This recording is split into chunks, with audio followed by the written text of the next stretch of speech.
Hello class, आप सभी का स्वागत है Vasudev memorial girls degree college की ई क्लासेस में। आज हम कमर्शियल बैंक्स के बारे में पढ़ेंगे। क्या होते हैं कमर्शियल बैंक्स, कैसे कमर्शियल बैंक्स अस्तित्व में आए और क्या काम है कमर्शियल बैंक्स के, आज हम इनके बारे में देखेंगे। तो चलिए शुरू करते हैं कमर्शियल बैंक्स। सबसे पहले हम देखेंगे बैंकिंग डिवाइडेशन इन आरबीआई एक्ट 1934 आरबीआई एक्ट के अनुसार बैंकिंग को कितने बेसिस पे डिवाइड किया गया है। सो बेसिकली आरबीआई ने बैंकिंग सेक्टर्स को दो बेसिस पे डिवाइड किया हुआ है, scheduled bank and non scheduled banks में।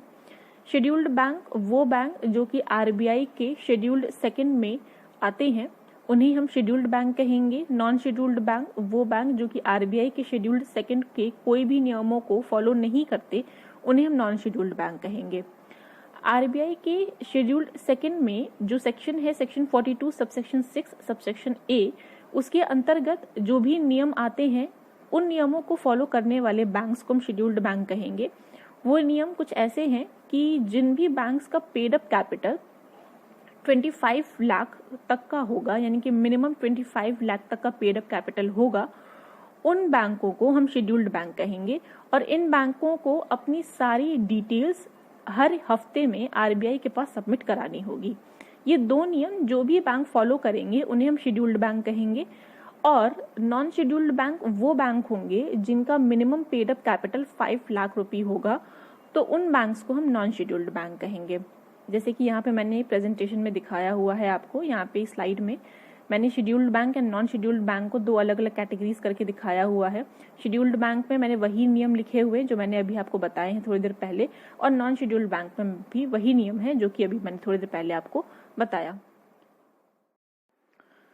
अब हम देखेंगे कि शेड्यूल्ड बैंक्स को आरबीआई ने कितने पार्ट्स में डिवाइड करके रखा हुआ है। जैसे कि आप अभी स्लाइड में देख रहे होंगे, शेड्यूल्ड बैंक्स को बेसिकली दो पार्ट्स में डिवाइड किया गया है। फर्स्ट पार्ट में foreign banks, regional rural banks यानी कि आरआरबीज आ जाएंगे, कमर्शियल बैंक्स आ जाएंगे। कमर्शियल बैंक्स को हम फिर से दो पार्ट्स में डिवाइड करेंगे, that is a public sector bank and a private sector bank. And again public sector bank can be divided into the two parts also, that is a state bank of India and other nationalised bank. अब हम cooperative banks की तरफ देखेंगे, तो cooperative banks को हमने दो parts में डिवाइड किया हुआ है, urban cooperative bank and state cooperative bank. सबसे पहले हम बात कर लेते हैं फॉरेन बैंक्स की। क्या होते हैं फॉरेन बैंक्स?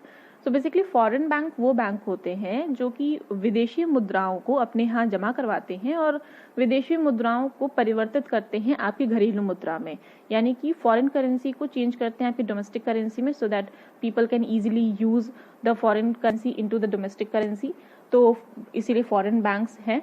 अगला हम बात करेंगे रीजनल रूरल बैंक्स की, यानी कि आरआरबीज की। रीजनल रूरल बैंक्स वो बैंक जो कि ग्रामीण क्षेत्रों में चलाए जा रहे हैं, गांवों के लोगों की सुविधा के लिए चलाए जा रहे हैं, ताकि वो भी बैंकिंग सुविधा का इस्तेमाल कर सकें, बैंकिंग सेक्टर को जान सकें कि बैंकिंग उनके लिए कितनी लाभदायक है। तो इसलिए रीजनल रूरल बैंक्स वहाँ पे ओपन किए जाते हैं। कमर्शियल बैंक्स बेसिकली शहरी क्षेत्रों के लोगों के लिए चलाए जाते हैं, जो कि अर्बन एरिया के लोग होते हैं, उनके लिए होता है commercial bank.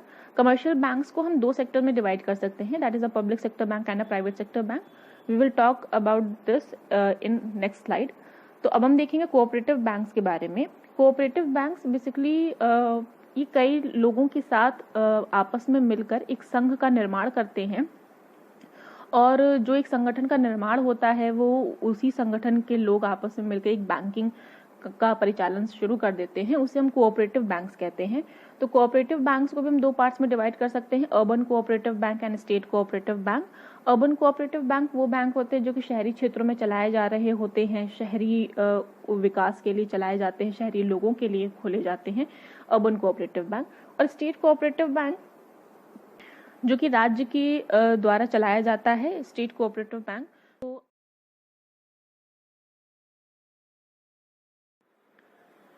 Now in this slide we will talk about the commercial banks in a detail.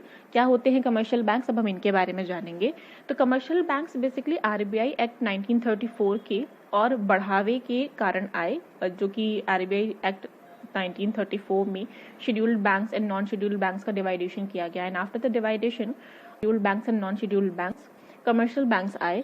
Commercial banks बड़ी तर्ज पे काम करते हैं क्योंकि ये नगरीय क्षेत्रों के लोगों के लिए होते हैं, टाउन एरिया के लोगों के लिए होते हैं, अर्बन पीपल्स के लिए होते हैं। So basically they are working on a very large scale and they are the very broad scale banks. And the major task of the banks, जो कि इनका मेजर टास्क क्या है, ये बेसिकली क्या करते हैं, लोगों के जो पैसे होते हैं, जो लोगों की सेविंग्स होती हैं, उनको अपने यहाँ जमा करवाते हैं। उसके ऊपर ये लोगों को कुछ इंटरेस्ट देते हैं और लोग उस इंटरेस्ट के लिए अपने पैसे जाकर बैंक्स के पास जमा कराते हैं। ये सेफ होते हैं, इसलिए लोग अपने पैसे इनके पास सबमिट करवा देते हैं, जमा करवा देते हैं। उसके बाद ये लोगों को इन्वेस्टमेंट का भी एक जरिया देते हैं कि ये बैंक्स में आकर इन्वेस्ट कर सकते हैं पैसे और उसके ऊपर वो अच्छा खासा रिटर्न पा सकते हैं। सो बेसिकली कमर्शियल बैंक जो है वो लोगों की सुविधा के लिए ओपन किया गया है। अब हम देखेंगे सर्विस क्या क्या प्रोवाइड की जाती है कमर्शियल बैंक्स के द्वारा। तो सबसे पहले प्राइमरी सर्विसेज है, सेकेंडरी सर्विसेज है, अदर सर्विसेज है। प्राइमरी सर्विस में वो सर्विसेज जो कि प्राथमिक तौर पर लोगों को प्रोवाइड कराई जाती हैं, जैसे कि सेविंग बैंक अकाउंट है। सेविंग बैंक अकाउंट आपने बैंक्स में ओपन करवा लिया, उसके बाद अपनी कोई भी थोड़ी थोड़ी जमा पूंजी आप उसमें जमा करते चले जा रहे हैं, उसके ऊपर आपको इंटरेस्ट मिल रहा है। फिर होगा आपका करेंट अकाउंट। ऐसे लोग जो कि व्यापारिक काम करते हैं, जो कि व्यवसाय का कार्य करते हैं, जिनको डेली पैसा निकालना भी है और पैसा डालना भी है, जिनको ट्रांजैक्शन बहुत ही फ्रीक्वेंट वे में करना होता है, तो वैसे लोग अपना करेंट अकाउंट खुलवा लेते हैं बैंक में। फिक्स डिपॉजिट, आपके पास एक बहुत बड़ी रकम है और उस रकम को आप बैंक्स में जाकर जमा करा सकते हैं। एक तो पहला वो सेफ रहेगा, दूसरा उसके ऊपर अच्छा खासा इंटरेस्ट रेट मिलेगा आपको। एक फिक्स टर्म के लिए आप उनको जमा करवा सकते हैं बैंक्स में। दूसरा रिकरिंग डिपॉजिट है। मान लीजिए आपके पास एक मुश्त नकद में आपके पास रुपए नहीं है, तो आप धीरे धीरे इंस्टॉलमेंट करके आप जमा करवा सकते हैं। धीरे धीरे इंस्टॉलमेंट आप करके जमा कराएंगे, उसके ऊपर भी आपको इंटरेस्ट रेट मिलेगा। So these are the primary services which are provided by the commercial banks to the people. अब हम सेकेंडरी सर्विसेज की बात करेंगे तो सेकेंडरी सर्विसेज में आपको ओवरड्राफ्ट की सुविधा मिल जाएगी ना। What is the overdraft? Overdraft की जो सुविधा होती है वो, जैसे मान लीजिए आपने कोई बैंक में अपना अकाउंट ओपन करवाया, अभी आपको बहुत जल्दी में ही रुपए निकालने हैं और किसी को देने हैं, तो आपके पास अभी अकाउंट में उतने पैसे नहीं पड़े हैं, तो आप बैंक से ये निवेदन कर सकते हैं कि वो आपको एक्स्ट्रा अमाउंट आपको विड्रॉ कर दें और आपको एक ओवरड्राफ्ट की एक रिसीट, एक सर्टिफिकेट टाइप का मिल जाएगा और वो आप जाकर दूसरे व्यक्ति को दे सकते हैं। So this is basically known as the advancing process. ये एक एडवांसिंग प्रोसेस है जिसमें आपको बैंक एडवांस करता है और बाद में आप बैंक को वो रुपए रिटर्न कर सकते हैं या फिर आपके अकाउंट से ऑलरेडी वो डिडक्ट हो जाएगा। दूसरा कैश क्रेडिट है। बैंक आपको कैश में क्रेडिट प्रोवाइड कर सकता है। तीसरा डिस्काउंट ऑफ बिल्स हो जाएगा, बिल्स ऑफ एक्सचेंज हो जाएगा, लोन एडवांसेस हो जाएंगे। बिल ऑफ एक्सचेंज क्या होता है?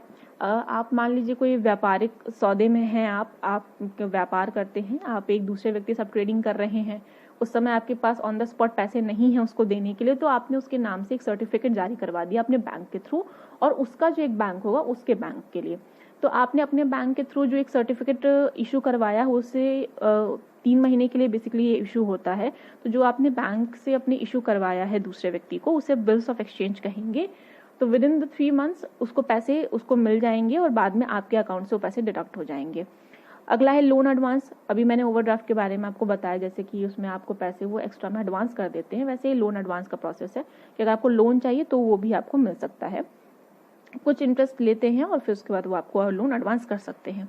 अदर सर्विसेज में कलेक्टिंग ऑफ चेक्स आ जाएगा, इंश्योरेंस प्रीमियम का पेइंग आ जाएगा, आपका डीलिंग इन फॉरेन एक्सचेंज आ जाएगा, merchant banking and investment banking आ जाएगी आपकी।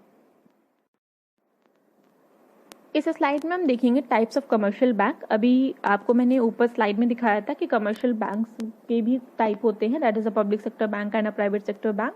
तो पब्लिक सेक्टर बैंक वो बैंक्स जो कि नेशनलाइज्ड हुए थे 1969 में, 1980 में।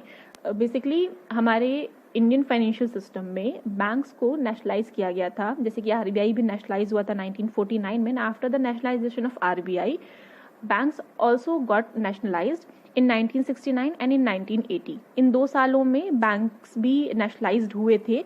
1969 में 6 बैंक नेशनलाइज्ड हुए थे और 1980 में 14 बैंक्स नेशनलाइज्ड हुए थे। तो वो सभी बैंक जो कि 1969 में और 1980 में नेशनलाइज्ड हुए हैं उन्हें पब्लिक सेक्टर बैंक कहेंगे। और ये जो बैंक होंगे ये आरबीआई के एक्ट 1934 के अंतर्गत में जितने भी रूल्स एंड रेगुलेशंस लिखे हुए हैं उनको फॉलो करेंगे। अब हम प्राइवेट सेक्टर बैंक्स की बात कर लेते हैं।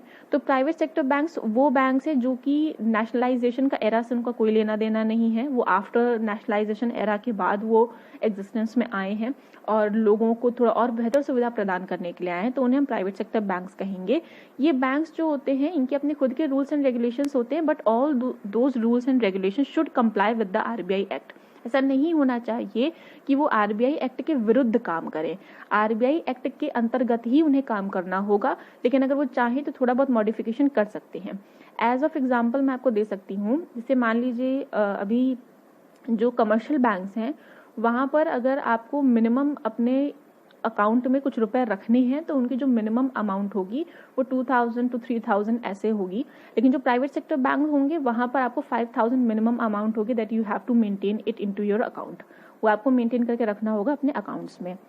तो ऑल्दो वो उनके अपनी रूल्स एंड रेगुलेशंस हैं, but those rules and regulations are complied with the RBI act 1934। वो उनका कहीं से भी कॉन्ट्राडिक्टरी नहीं है या फिर उन्हें तोड़ नहीं रहे हैं, उस रूल को उन्हीं के साथ कंप्लाई कर रहे हैं, लेकिन थोड़ा मॉडिफाइड वे में कर रहे हैं।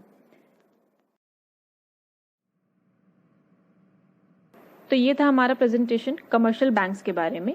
अगर आपको कोई भी प्रॉब्लम हो या फिर कोई भी क्वेरी हो तो आप मुझसे गूगल क्लासरूम पे पूछ सकते हैं। Thank you.